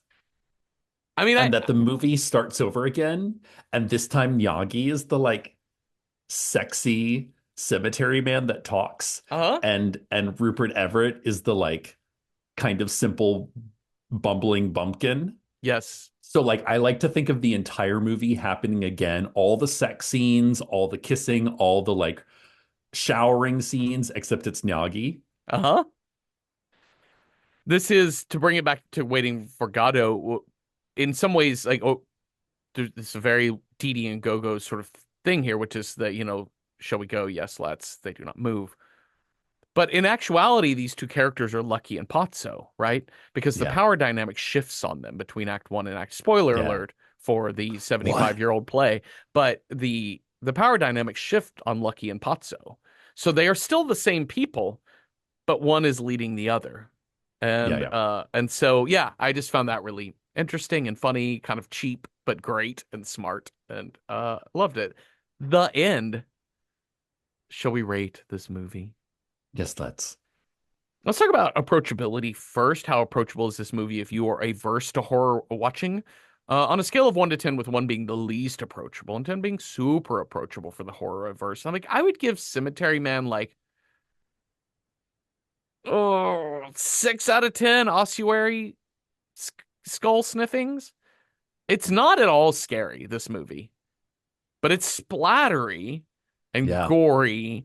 Oh, the zombie effects are awesome. They're really, really good. So this is going to be a matter of how much you can handle like the splatter stuff and also the edgy topics. Like it's got some edgelordy humor that, that we mentioned earlier when we start talking about, there's a relationship to a 16-year-old. We watch a mass shooting. There's this ableist caricature. There's a flippant mention of sexual assault and a mention of suicide and all that sort of stuff. So, and it's all very Heathers in that sort of way. But I think it's right on par with a movie like Heathers, uh, and American Psycho, in its dark comedy sort of ways. So depends on how well you want to do with that. I think the flippant comedy will take the edge off for some people who are horror averse, and others might exacerbate that discomfort. Who knows? But let's say 6 out of 10 for approachability.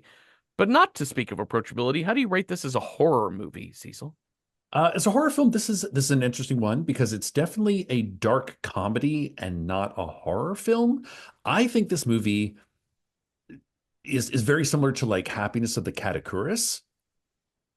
Okay, You, yeah. which is it's just more about satire, comedy, and it's using the zombie trope, the gothic setting, the violence of sort of the psycho killer, which are all very in the realm of horror film, but it's Yes. not a horror film.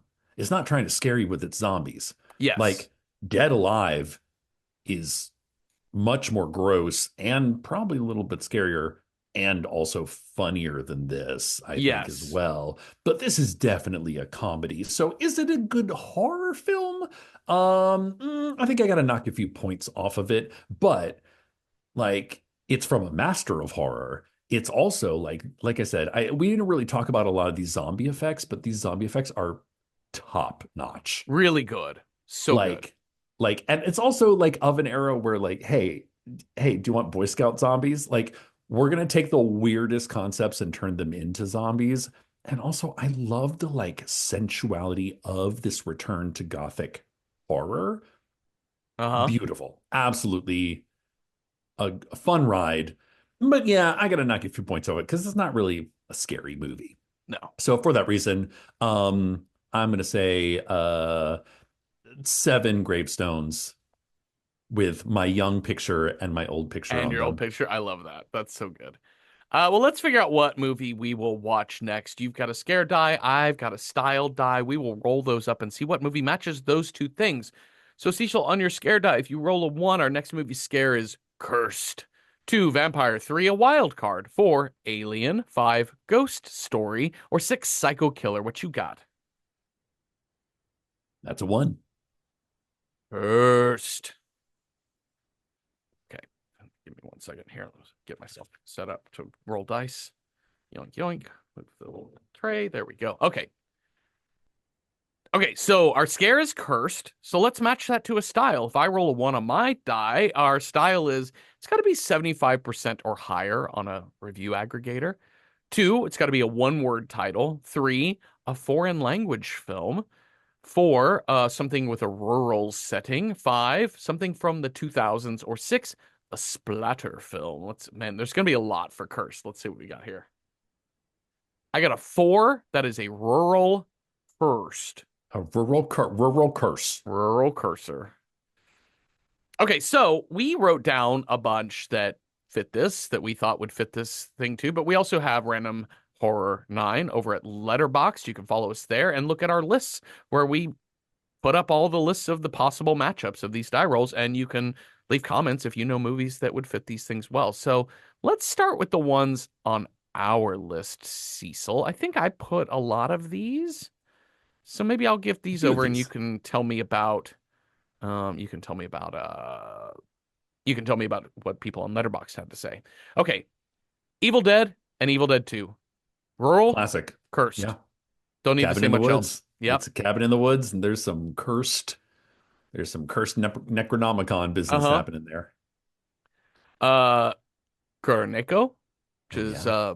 Black Cat, Japanese classic horror film, spooky. It's this ghost story and a curse and a Oh yeah. deal with the devil and just all kinds of things in here. But gorgeous, gorgeous film and extraordinarily rural. Here's one that I've seen on here, and I think the rest you put on here is I've seen A Field in England, which is another one, which is like the And see, I've curse. not seen it. You've not seen this one. This is But I was great. like, oh, this is rural. They're literally in a field in England. It doesn't get more rural than that. And I think it's about like a wizard puts a curse on them or something like that. Maybe something. It's way less straightforward than that, but I Okay, think you sure. can read curse into this. Okay, sure. Yes. It's a very smart movie. Sure. Um, I haven't seen these others that I think you put on here. I put one of their on as a question mark. I don't know if this is a curse. I've not seen it. I want to see it. And it's called The Ritual, which Uh-huh. is like a couple of guys on a sort of bro backpacking trip kind of fall into a group of Satanists. I want to say, I don't know if it's cursed or not, or if it's a bunch of bros on a backpacking trip in rural fall into a bunch of Satanists, which doesn't just because you're a Satanist doesn't mean they put a curse on you. It just means you met a bunch of Satanists. I've already read ahead in the textbook here on Letterboxd, and the very Uh-huh. first comment is from Happy Little Yarn, who says, The Ritual. A group of friends travels a mysterious forest, dealing with grief, and one of them, uh, dealing with grief and the curse of toxic masculinity as something stalks them from Oh. behind the trees. Okay. So it is kind of a metaphorical curse Uh-huh. Yes. slash also maybe a supernatural curse as well. Yeah. I'll buy it, which is why I put a question mark, Yeah. but I'll take it. I also put The Ruins on here, which is a bunch of Americans go on a little like a little sightseeing trip down to Mexico, and they want to have an authentic experience. And they go to a Mayan ruin that is definitely cursed, Uh-huh. and they do not have a great time.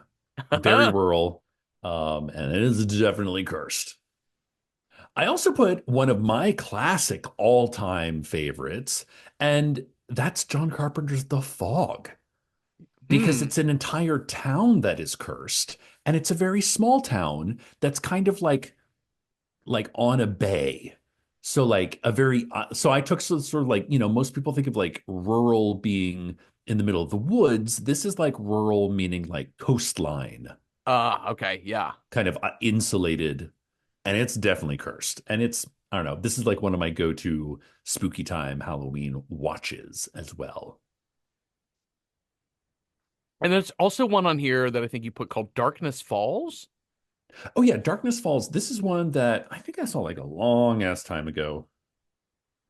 So let me just So this is from 2003.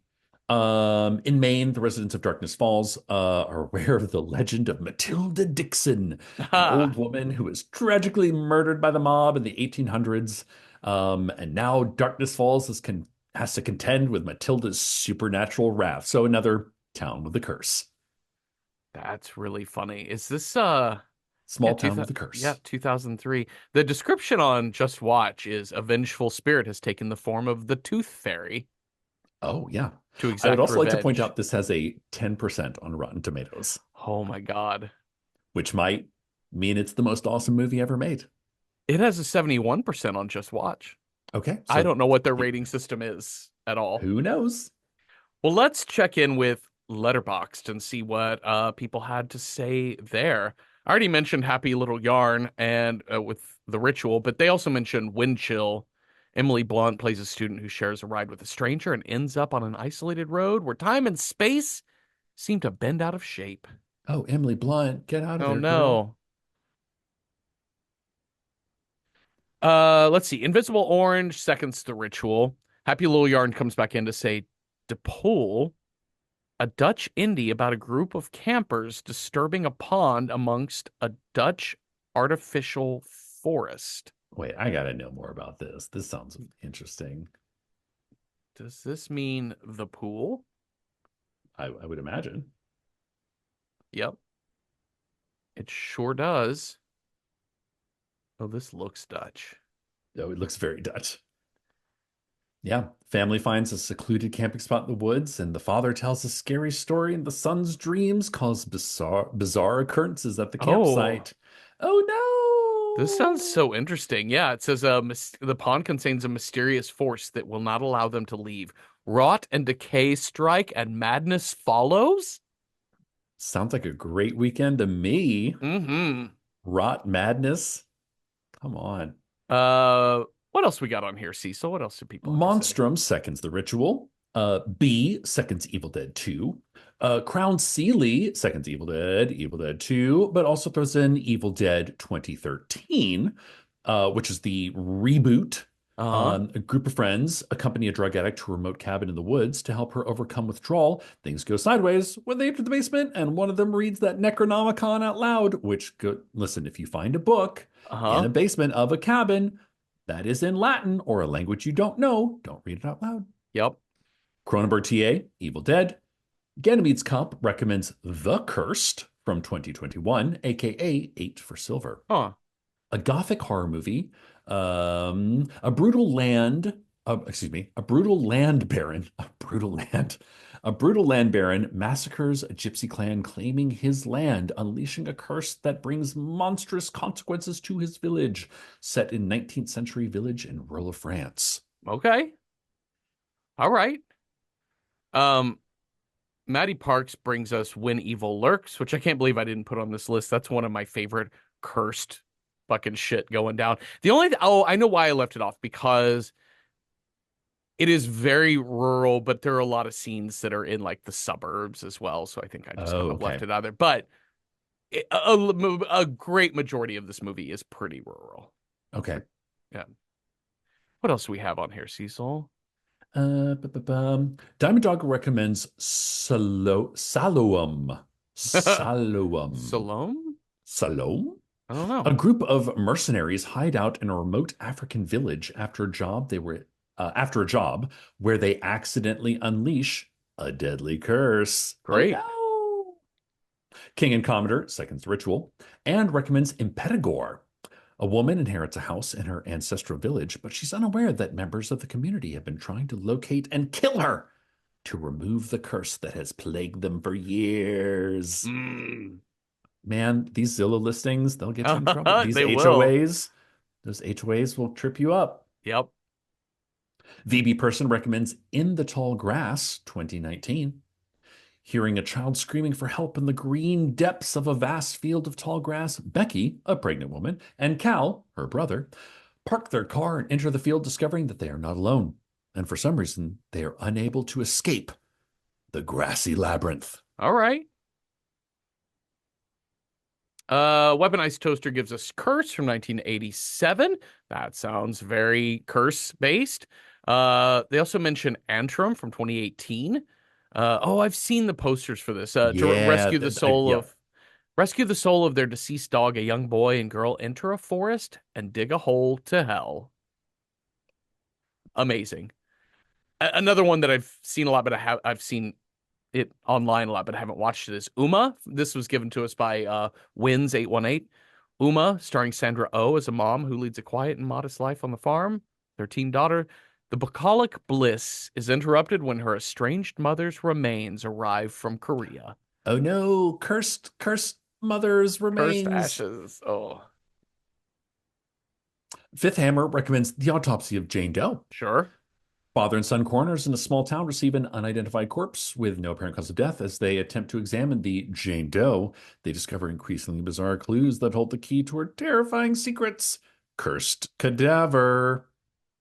And also Antlers. A small town Oregon teacher and her brother, the local sheriff, discover a young student is harboring a dangerous secret. that could have frightening consequences. Okay. Burp Boy, The Ritual, definitely cursed forest, and can't get more rural in the middle of nowhere. Bucky the Cryptid recommends The Dark and the Wicked. Two siblings return to the rural homestead they grew up on to see their father before he dies.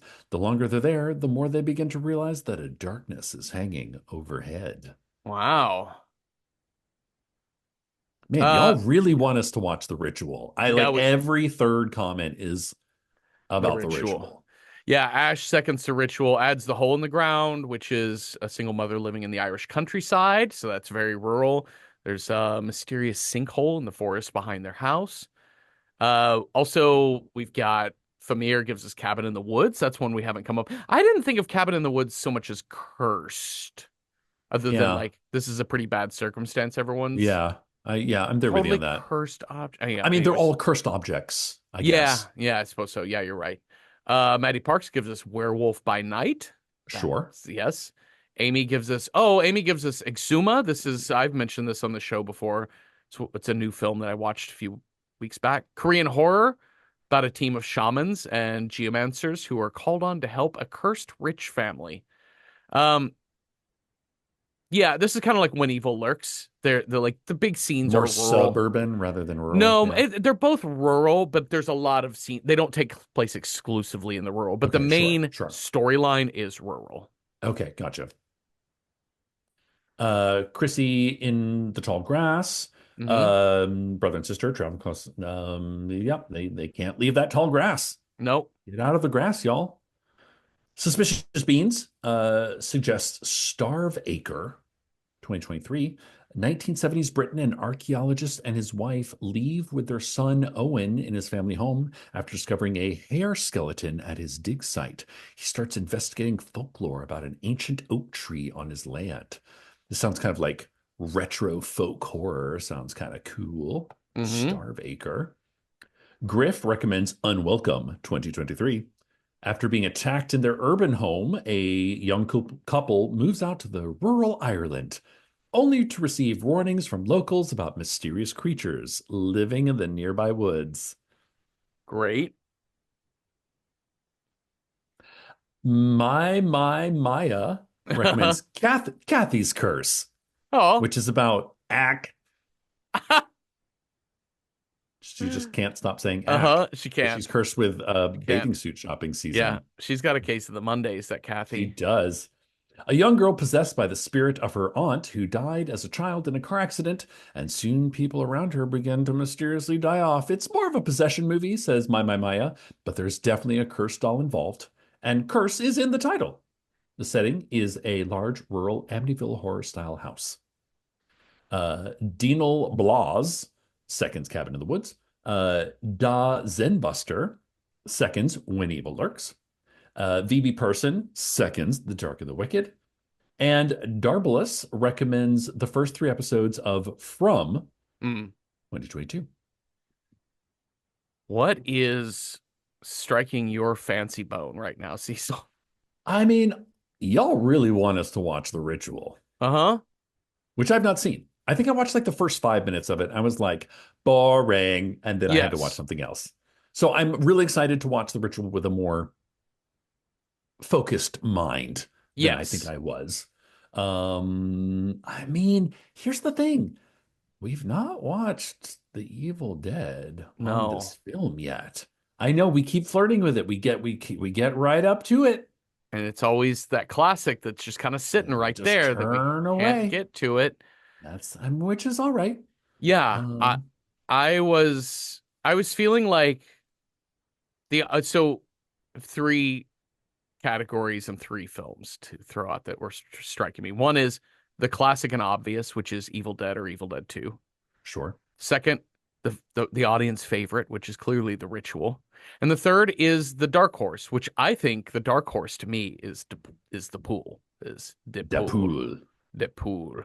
Because that description sounds fucking awesome. Sure.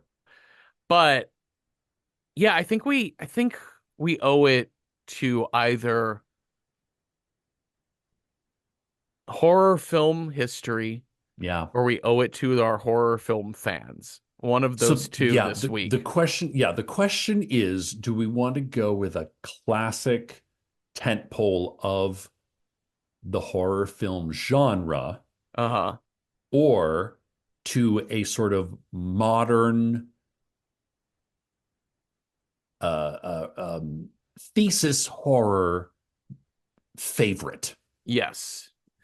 Now, Jeffrey, Uh-huh. have you seen The Evil Dead, The Evil Dead 2, or The Evil Dead remake?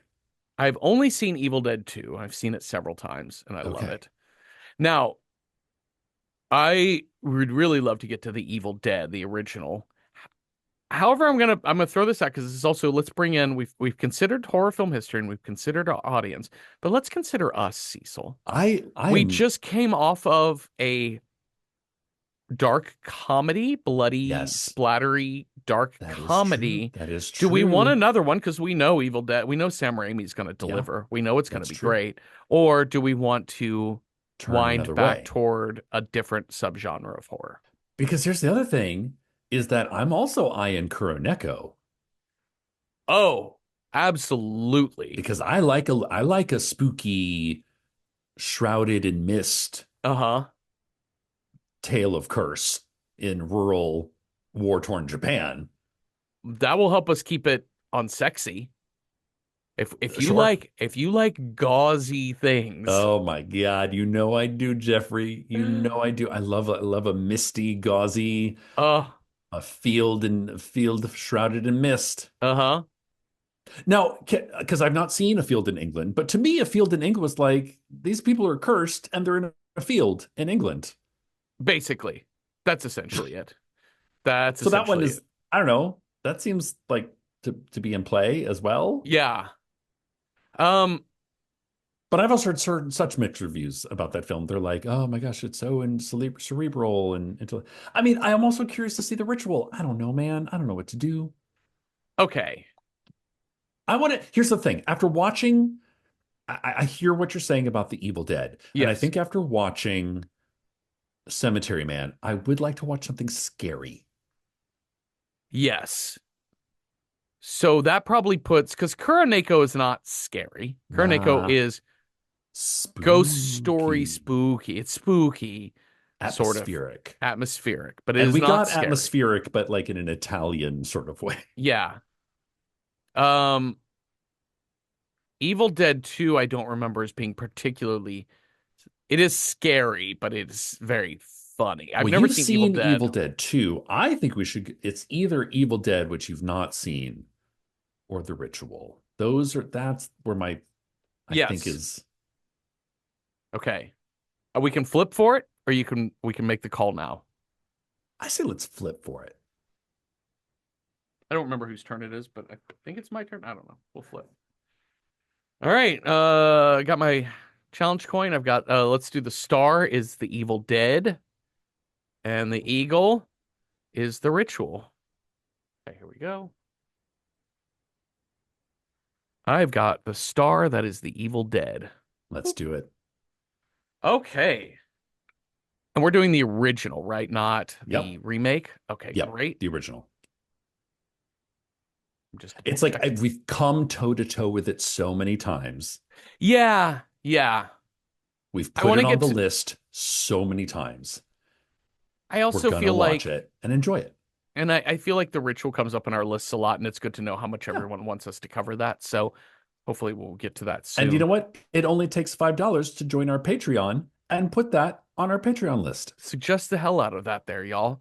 Well, thank you all for listening. Thank you, Cecil, for talking with me. And if you have thoughts on Cemetery Man, Della Morte, Della More, or ideas for other movies that would have been good rural cursed horror films, let us know on Instagram or on Patreon. Either way, at Random Horror 9. And our Patreon, we have public discussion threads, and you don't have to be a paying member to participate in those. So watch The Evil Dead from 1981 with us this week and come on back next Tuesday for a new episode. Have a restful night with no one charging you 150,000 lira for an I love you or nothing. Boo.